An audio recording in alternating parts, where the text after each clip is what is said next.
27 साल पुराने EOW inspector हत्याकांड में फारुखाबाद के बसपा नेता अनुपम दुबे के खिलाफ अपर जिला कोर्ट ने बड़ा फैसला दिया। कोर्ट ने आरोपी अनुपम दुबे को उम्र कैद की सजा सुनाई है। बता दें कि 14 मई 1996 को इंस्पेक्टर रामनिवास यादव की हत्या कर दी गई। वो कोर्ट में गवाही देने के बाद लौट रहे थे। इस मामले में अनुपम समेत 3 लोगों पर हत्या का आरोप लगा था। लखनऊ में कुकरेल नदी पर अतिक्रमण कर भीकमपुर में बनाए गए मकानों को खाली कराने का काम शुरू हो गया है। एलडीए और नगर निगम की संयुक्त टीम की ओर से लगातार दूसरे दिन अतिक्रमण पर कार्रवाई जारी रही। अब तक करीब 1400 मकानों को चिन्हित करते हुए 5 दर्जन मकानों को ध्वस्त कर दिया गया और हटाए गए लोगों को पीएम आवास योजना के तहत शिफ्ट करने का काम भी सुचारू रूप से चल रहा है। उत्तर प्रदेश की पुलिस जीरो टॉलरेंस नीति के तहत काम कर रही है। लखनऊ की डीसीपी नॉर्थ जोन की पुलिस ने आंखों में मिर्ची डालकर लूट करने वाले गिरोह का पर्दाफाश किया। साथ ही आरोपियों को गिरफ्तार कर लिया है। आरोपियों ने अमूल दूध के कलेक्शन एजेंट की आंख में मिर्ची डालकर 4 लाख रुपए लूट लिए थे।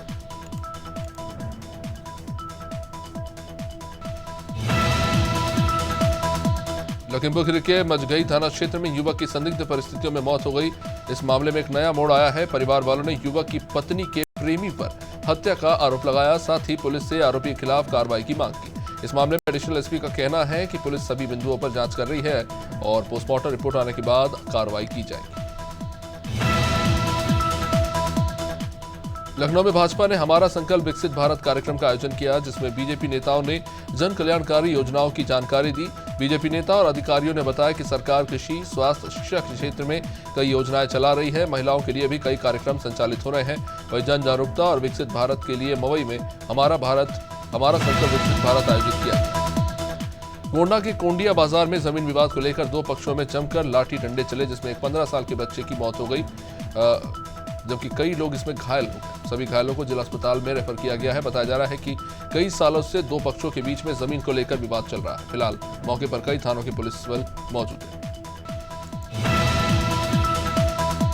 कौशाम्बी में 2 दिन से लापता हुए युवक का शव मिला। स्थानीय लोगों ने इसकी सूचना परिवार वालों और पुलिस को दी। सूचना पर स्थानीय थाना पुलिस समेत एएसपी और सर्किल सीओ मौके पर पहुंचे और घटनास्थल का जायजा लिया।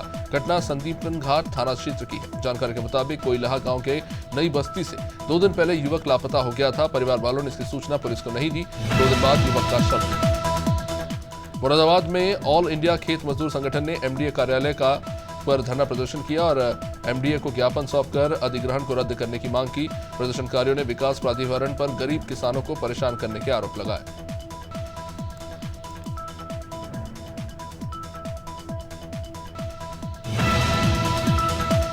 अमरोहा में निशा नर्सिंग सेंटर को एसीएमओ ने सील कर दिया, तो वही अस्पताल में भर्ती सिजेरियन मरीजों को सरकारी एम्बुलेंस की मदद से जिला अस्पताल में भर्ती कराया है। स्वास्थ्य विभाग की इस कार्रवाई से निजी नर्सिंग होम संचालकों में हड़कंप है।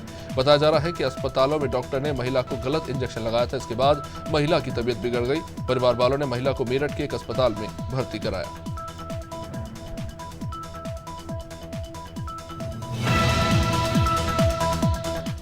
लखनऊ के लक्ष्मणपुर अवध महोत्सव का शुभारंभ यहां हो चुका है। लक्ष्मणपुर अवध महोत्सव लखनऊ का ही नहीं बल्कि पूरे अवध प्रांत का महोत्सव है। ये आत्मनिर्भर हो रहा है, लोगों को प्रोत्साहित करने और अवध क्षेत्र की परंपरा को संरक्षित और सुरक्षित रखने का महोत्सव है। प्रगति पर्यावरण संरक्षण ट्रस्ट के अध्यक्ष विनोद कुमार सिंह ने बताया कि इस महोत्सव में अवध क्षेत्र की कला और संस्कृति के विभिन्न रूप देखने को मिले।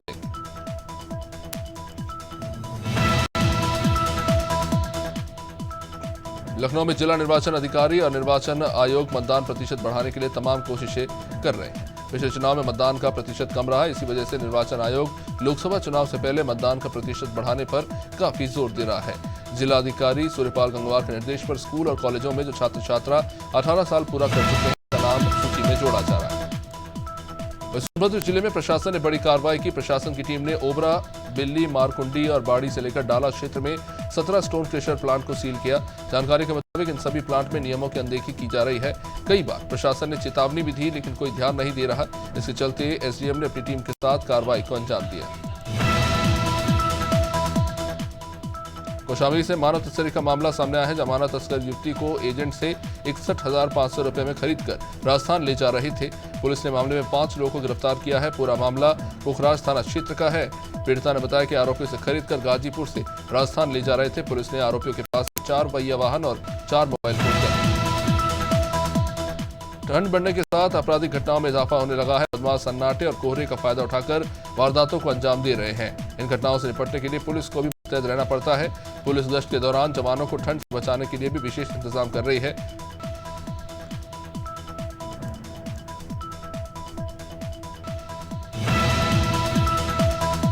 झांसी के मोड़ थाने में पिछले दिनों हुई तांत्रिक की हत्या के मामले का पुलिस ने खुलासा कर दिया। इस मामले में पुलिस ने 2 आरोपियों को गिरफ्तार किया है। आरोपी ने झाड़ फूंक के शक में तांत्रिक को मौत के घाट उतारा था। पुलिस ने आरोपी के कब्जे से अवैध हथियार को बरामद किया है। आरोपियों पर पहले से ही लूट और हत्या से लेकर डकैती के मामले दर्ज हैं।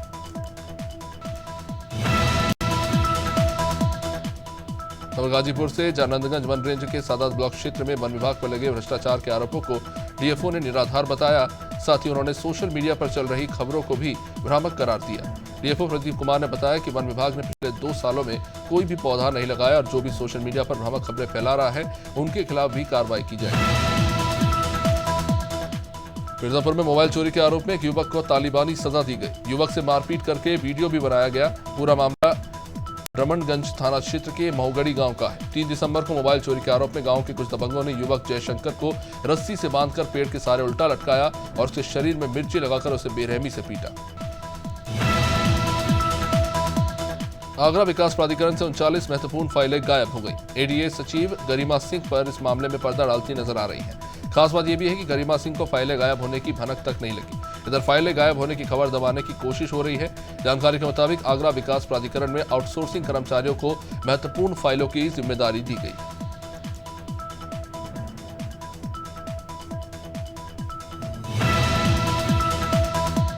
बेमेतरा जिले में पिछले 2 दिनों से चक्रवात तूफान मीचोंग का असर देखने को मिल रहा है। तूफान के कारण जिले भर में रुक रुक कर बारिश हो रही है। बारिश का असर धान खरीदी पर भी देखने को मिल रहा है। 2 दिन से धान खरीदी बंद है। जिले में 129 उपार्जन केंद्रों में धान खरीदी की जा रही है। अब तक 39,000 किसानों से 1,65,000 मीट्रिक टन से अधिक की धान खरीदी जा चुकी है।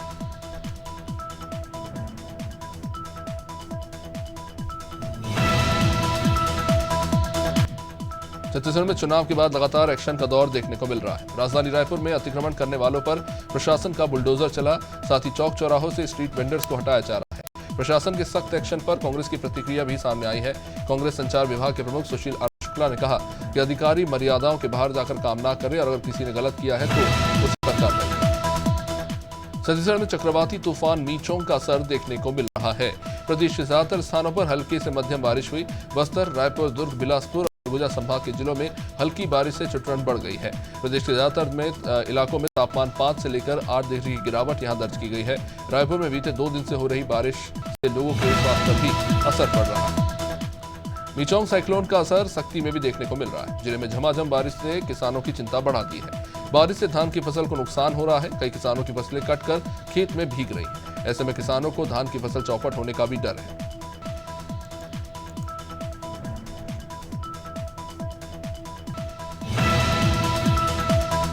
दंतेवाड़ा में सुरक्षा बलों को बड़ी सफलता मिली। पुलिस ने भांसी थाना इलाके में डामर प्लांट में आगजनी करने वाले माओवादियों को गिरफ्तार किया। पकड़े गए 9 नक्सलियों में 2 नाबालिग भी शामिल हैं।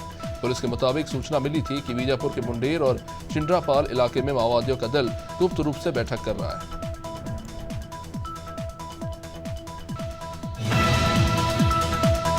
खबर खैरागढ़ से, जहां गातापार जंगल थाना क्षेत्र के टिंगामाली के जंगल में अंधे कत्ल का पुलिस ने खुलासा किया। पुलिस ने रश्मि देवी नगर के रहने वाले ब्रजेश सिंह की हत्या करने वाले 2 आरोपियों को गिरफ्तार किया।